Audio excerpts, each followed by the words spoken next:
रहीम अस्सलाम वालेकुम नादरीन, आप यूट्यूब चैनल देख रहे हैं। मैं इमरान खान हूँ। सबसे पहले सरदार उमर नज़ीर कश्मीरी का एक इम्पॉर्टेंट पैगाम है आज़ाद कश्मीर से। वो पैगाम मैं आपके सामने रखता हूँ और बड़ी अहम चीज़ें हैं आज़ाद कश्मीर से जो मुझे अब पता चली और कुछ सबूत भी मेरे पास आए हैं। लेकिन साथ में पीपल्स पार्टी और PMLN भी आपस में लड़ रहे हैं। लेकिन उनकी लड़ाई की हैसियत सिर्फ इतनी है जैसे दो आवारा जानवर सड़क पे आपस में लड़ रहे हैं और आप वहाँ से गुजर रहे हैं रास्ते में और आपको पता चलता है अचानक दो आवारा जानवर आपस में लड़ पड़ते हैं। तो आप एक पत्थर उठा के उन्हें मारते हैं कि चलो दौड़ जाओ यहाँ से। बस अवाम की इतनी दिलचस्पी है। PMLN और पीपल्स पार्टी की लड़ाई में अवाम की सिर्फ इतनी सी दिलचस्पी है कि नूरा कुश्ती है, इधर आपस में लड़ते रहेंगे, फिर हड्डी के ऊपर इकट्ठे हो जाएंगे। एक ही इनका मालिक है, ये वहीं जाके दुम मिलाएंगे, वहीं जाके जो है वो ये बूट चाटेंगे और कुछ भी नहीं करेंगे। इनकी इतनी औकात है, लोग इनको सीरियस नहीं ले रहे। लेकिन असल मामला तो लाशें गिरने का है, जिससे तवज्जो हटाने के लिए ये आपस में जाली लड़ाई कर रहे हैं। उमर नज़ीर कश्मीरी ने बताया कि पाकिस्तानी गवर्नमेंट की जानिब से बदतरीन जारहियत की गई है, स्टेट फायर किए गए हैं। इतलात के मुताबिक 3 दिन में 40 से ज़ायद शहादतें हो चुकी हैं, सैकड़ों अफराद ज़ख्मी हो चुके हैं, बदतरीन दहशतगर्दी की गई है। वो हथियार इस्तेमाल किए गए जो लाइन ऑफ कंट्रोल पर होने चाहिए, जो हिंदुस्तान पे इस्तेमाल होते हैं। जदीद हथियारों का इस्तेमाल जम्मू कश्मीर की निहत्ती अवाम पर किया गया। ये बहुत बड़ा जुल्म और बर्बरियत है। ना हमारी लड़ाई पाकिस्तान के साथ है, ना पाकिस्तानी फोर्सेस के साथ लड़ाई है, ना ही पाकिस्तानी इदारों के साथ है और ना ही हम पाकिस्तान के खिलाफ हैं। हम अपने बुनियादी हुकूक की जद्दोजहद कर रहे हैं। हम तालीम, सेहत, इंफ्रास्ट्रक्चर, अपनी जो बुनियादी ज़रूरियात हैं वो हम अपने हक़ के मलकियत के लिए, हक़ के हुक्मरानी के लिए एक पुरअमन स्ट्रगल हम कर रहे हैं। और ये हमारा एक एहतजाज है, पुरअमन है, वो चल रहा है। तो साथ उन्होंने ये भी बताया कि इनका जो ये एक चेहरा इन्होंने बनाया हुआ था, छोटा भाई बड़ा भाई पाकिस्तान कश्मीर का, वो भी बेनकाब हो गया पूरी दुनिया के सामने। भारतीय फौज की तरफ से हमारे जम्मू कश्मीर के अवाम पर जो जुल्म बर्बरियत होता है, यहाँ का जुल्म उससे कई गुना ज़्यादा हो चुका है। पिछले 53 दिनों में हमारी 100 से ज़ायद शहादतें हो चुकी हैं, 1000 से ज़ायद ज़ख्मी हो चुके हैं। ये तो बड़ी खौफनाक सिचुएशन है जो उमर नज़ीर कश्मीरी साहब बता रहे हैं। इनके अपने भाई भी शहीद हुए, लेकिन देखिए उसका भाई शहीद हुआ है, उसके 4-5 जुमलों में आपको पूरी बात समझ आ जानी चाहिए कि कसूर मिलिट्री एस्टेब्लिशमेंट का है, जॉइंट एक्शन कमेटी वालों का नहीं है। वो क्या कह रहा है अभी भी आप उसकी बात को गौर से सुने। ना हमारी लड़ाई पाकिस्तान के साथ है, ना पाकिस्तानी फोर्सेस के साथ है, ना पाकिस्तानी इदारों के साथ है और ना ही हम पाकिस्तान के ख़िलाफ़ हैं। हम अपने बुनियादी हुकूक की जद्दोजहद कर रहे हैं। ये उमर नज़ीर कश्मीरी ने कहा। इस बात को समझना चाहिए पाकिस्तानी रियासत को और रियासती इदारों को और पाकिस्तानी लोगों को, लेकिन कोई बात को समझने के लिए तैयार नहीं है। आलमी मीडिया इन खबरों को छाप रहा है। न्यूयॉर्क टाइम ने इसको छापा, गार्डियन ने इसको छापा, अल जजीरा में छपी है। बाकी इंडिया तो इन खबरों को बहुत उठाता है। पूरी दुनिया के जो बैनुल अक़वामी अखबारात हैं वहाँ पे ये खबरें छप रही हैं और पूरी दुनिया में इस वक्त एहतजाज की मनसूबाबंदियाँ हो रही हैं। पाकिस्तान तहरीक इंसाफ के लोग हों या ओवरसीज़ कश्मीरी हों, ये बरतानिया से लेके यूरोप तक बहुत बड़े एहतजाज प्लान कर रहे हैं। आने वाले दिनों में आपको अमेरिका में, यूरोप में, कनाडा में, ऑस्ट्रेलिया में, यानी जहाँ जहाँ पाकिस्तानी मौजूद हैं, आपको वहाँ पे सवाए उन मुल्कों के जहाँ पे डिक्टेटरशिप है, उसके अलावा आपको बहुत सारे ममालिक में एहतजाज की खबरें मिलेंगी।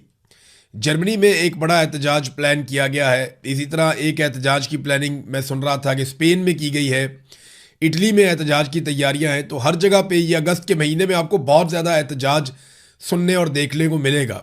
यूरोपीय ममालिक में, अमेरिका में, बरतानिया में, हर जगह आप देखेंगे कि लोग निकल निकल कर एहतजाज करेंगे। और एहतजाज इस वजह से भी कि अवाम के हक में डाका डाला गया है। अभी ये PMLN और पीपल्स पार्टी, इनकी लड़ाई से कम एक फ़ायदा ज़रूर हुआ कि इन दोनों ने मिलकर आसिम मुनीर साहब का जो किरदार है उसको बेनकाब किया।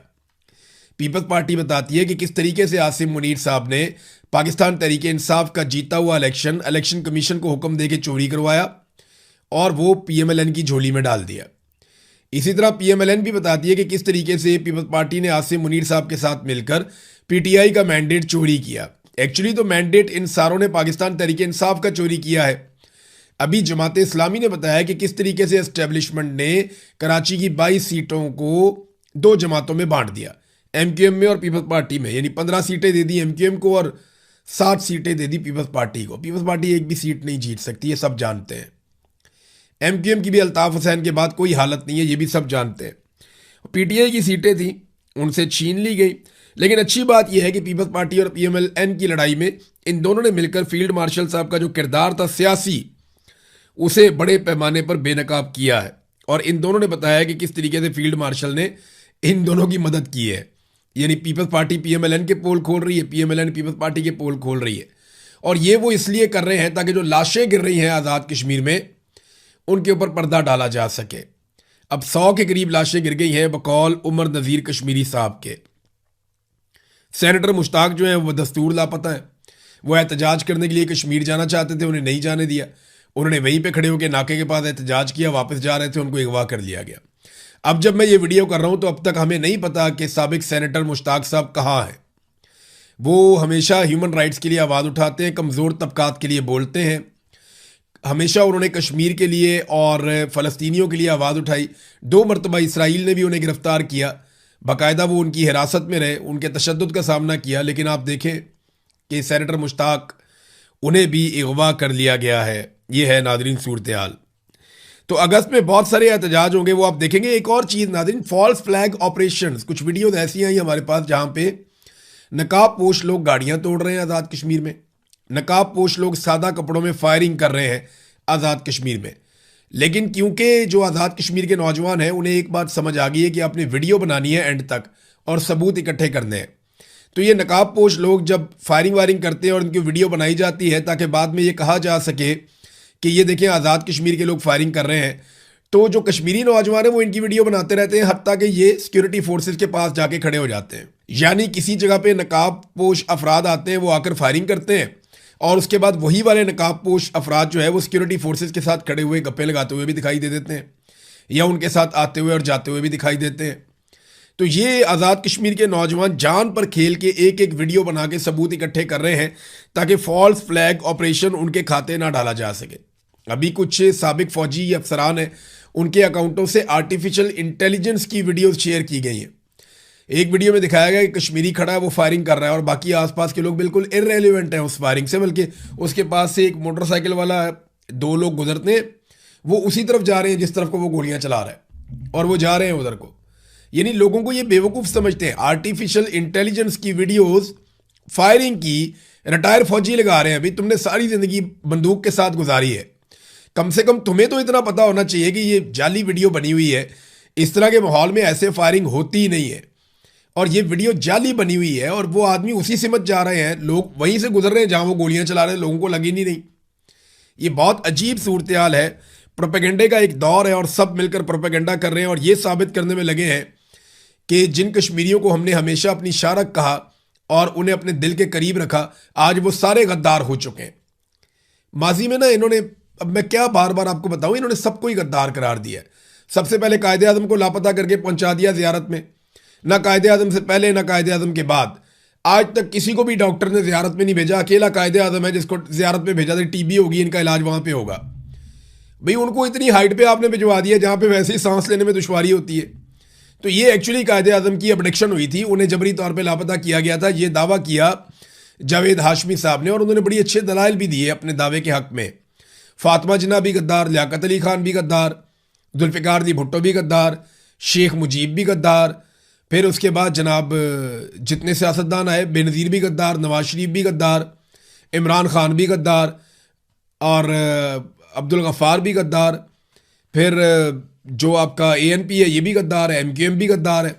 कोई पाकिस्तान में मुहिब वतन है कोई एक, मुझे कोई सहाफ़ी भी गद्दार है, जज भी गद्दार है, वकील भी गद्दार है, कोई एक मुझे पाकिस्तानी फ़ौज के अलावा कोई आप मुझे एक इदारा या कोई एक पॉलिटिकल पार्टी या कोई एक ऐसा मुआशरे का हिस्सा दिखा दें जिसके ऊपर गद्दारी का फतवा ना लगाया गया हो।